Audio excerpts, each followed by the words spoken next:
Okay, this is John Black, Super Chemist. We're going to look over this video here about socialism. The channel's called LFR JoJo, and his dad has also a channel on YouTube called LFR Family. Go watch both of them.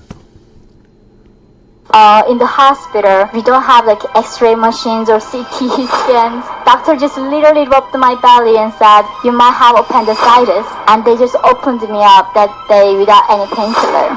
And then they opened it up and realized it wasn't appendicitis. I just had a malnutrition and infection. But they got embarrassed, so they still removed my appendix. Perfectly fine, my organ got removed. Half of the world. By the time when I was 13 years old, it was 2007. I'm sure a lot of you were born by then. 2007, right? I was 13 and I could not find any more food to survive. So we all know that North Korea is a socialist system, and supposedly the state has to provide food for the people, because that's what socialism is, right? And yeah, what you do is you get your politicians, the government, and you put them in charge of divvying everything up so it's fair. Because that makes perfect sense, right? Because politicians are like the most trustworthy people in the world, huh? So it all makes sense. And North Korea began with the idea the government would take care of everything for us, as long as people gave up their private property, their freedom, and their freedom of movement and religion. When North Koreans gave up all their rights, in the hope of creating a paradise, the government, the North Korean regime, divided people into 51 different classes. And that your class determined who gets fed and who starts to die. It's like Hunger Games. They always say communism is about everyone being equal, but even in the communist Democrats today, you can see that it has nothing to do with equality. There's an obvious hierarchy of victimology, and you got your whatever's the LGBs at the top, then blacks and gays, whatever, and it goes down to white people at the bottom. That's literally a hierarchy, okay, which means it's not about equality. And you know, it wouldn't be bad having a hierarchy. Hierarchies are good if they're based on merit. But when they're based on like bloodlines, or they're based on skin color, or they're based on, you know, DEI, then the hierarchy is stupid. And you're just gonna, you know, you need to have if you're gonna have a hierarchy, have it merit based. So if you guys don't know what's going on, this is a North Korean defector named Yeonmi Park, who is talking about what it was like growing up in an ultra-socialist economy such as North Korea. Again, so many books copied North Korea, I don't know where to begin. So, as I said, like North Korea is a homogeneous nation, all same Korean people. How on earth would you create a 51 different caste system out of the same homogeneous nation? They did something that reminds me of what's happening in America. They divided people based on who your ancestors were. So if your ancestor was a landowner, they literally said your blood is tainted, your genetics is oppressive, so you are going to lower ranking. And if your great-grandfather was a communist, they put you in a top class. But then, who here choose your ancestors? Nobody. Do we choose our parents? See, all communism is pretty much the same. It's always based on victimology. There's a hierarchy of victimology. None of us do. I think to me, that's why it broke my heart when I came to America, where some of the young kids born in America have to be answering to slavery that happened that had nothing to do with them. I have a son who's half white, half Asian, so screwed. He's in this like the pyramid of like the victimhood. He's on top of it. And somehow he's supposed to feel guilty about what happened in the past. Like, how on earth did he choose the slavery? Nothing to do with him. The guilt by association is a very foundation of Marxism. You get punished for something not you did as an individual, but being associated to that person. And that's how North Korea came up with the 51 different classes. And this class determines who gets fed, Like Kim Jong-un, who was on top of the class, he goes to Switzerland and get educated. And his problem is having too much food. His literally problem is eating too much and being so fat. He might die soon, right? And the people on the bottom, what's their problem? They don't have food. Why? Not because North Korea is poor, because governments won't starve you on purpose. So, for instance, North Korea conducts more than 300 missile tests over the last 5 years. Each missile test, when they conduct it, they can feed the entire nation for entire year. No North Korean ever have to die in North Korea if they just do one less missile test per year.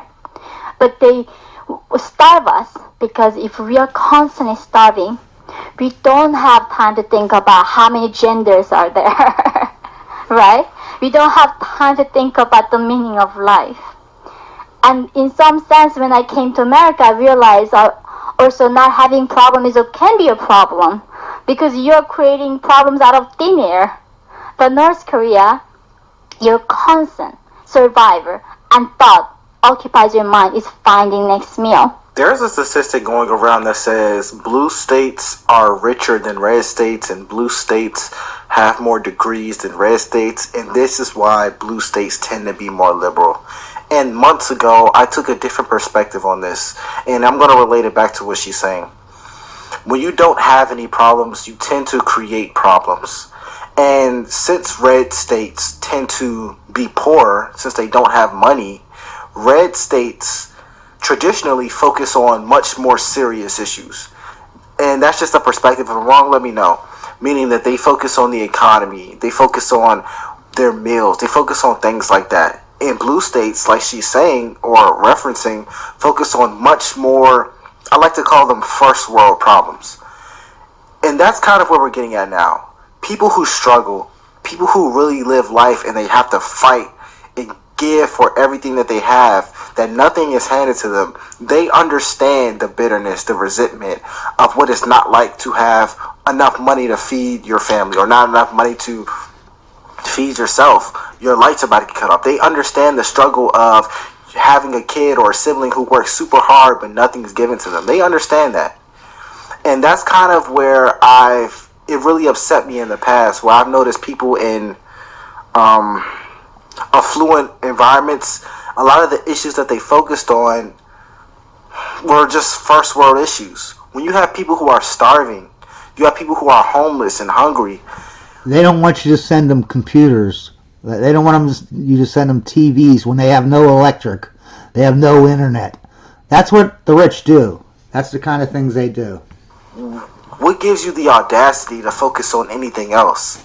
In order to believe in a heavily socialist environment, you have to naturally believe that your government, I guess, would do what's in the best interest for you.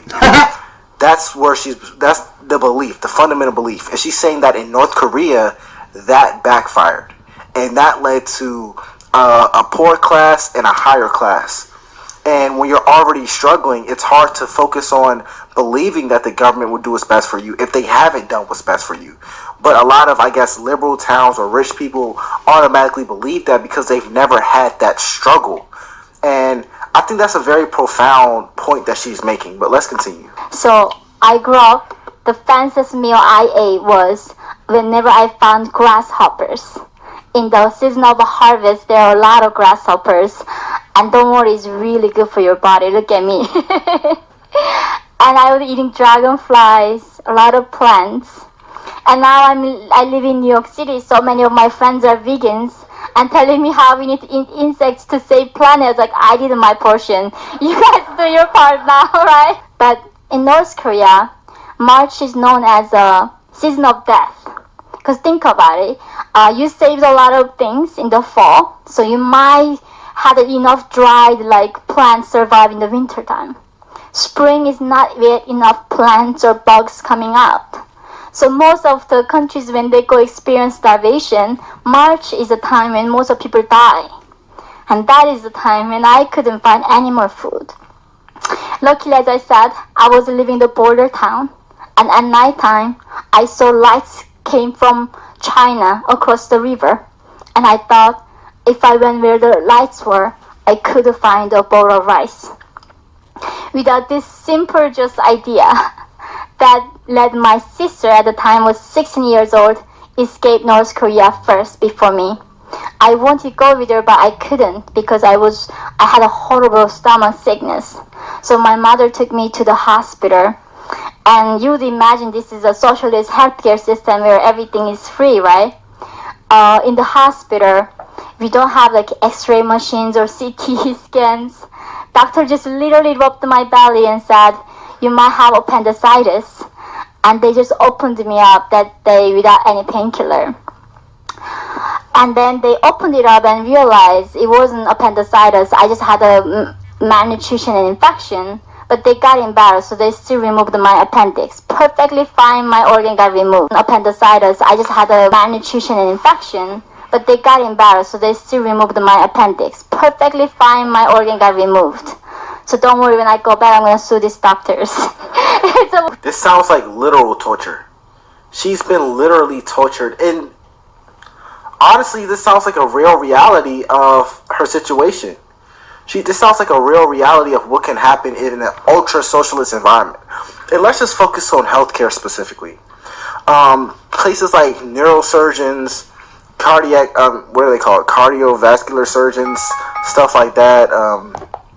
Anesthesiologists, they get paid a pretty penny when it comes to money. If, let's say, healthcare turns socialist, their salaries would automatically drop. That removes a lot of the incentive to go to school for 10 years and take out $300,000 worth of loans. Let's say loans disappear. That takes out the incentive to go to ultimately in society, and people just ignore that because, like I said earlier, people who take on super socialist ideals already have a good quality of life. After this operation done, it was my last few days of North Korea. I still remember like yesterday. Of course, in the surgery room, like most of people die from like infection because we don't even have penicillin. But then I had to go outside to go to bathroom. On my way to go outside to the bathroom, I saw a lot of like piles of dead bodies. But looking at dead bodies in North Korea is like looking at trees. It's so common. Nothing about it is like shocking. But then, what shocked me was the eyes were all hollow. These people. So I asked my mom, like, why do they have no eyes? Because they're all frozen. And this nurse said, the softest human tissue in our body is our eyes. So when we die, rats eat our eyes first. And that's when I thought I had to get out no matter what. Right after I got released from hospital, I found a note that my sister left me. And this lady supposedly, according to my sister, was going to help me to go to China. At the time, I did not question why this random lady was going to help me to go to China, because crossing North Korean border to China is not like crossing southern border in America, guys. It's not like you can be watching TikTok and just walk in. It's like border guards with machine guns, and they shoot you if they see you crossing the border. So the lady was bribing these border guards and helped us cross this Yalu River.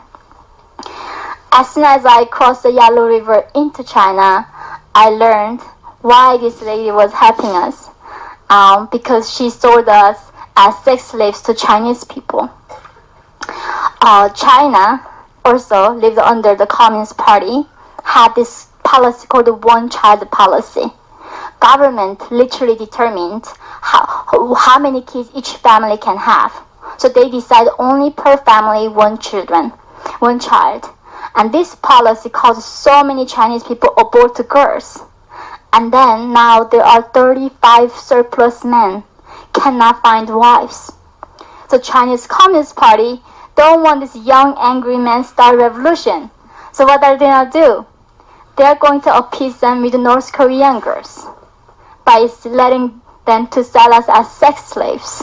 When you trust a politician, the government, you're an idiot. It's not brain surgery. It's not rocket science.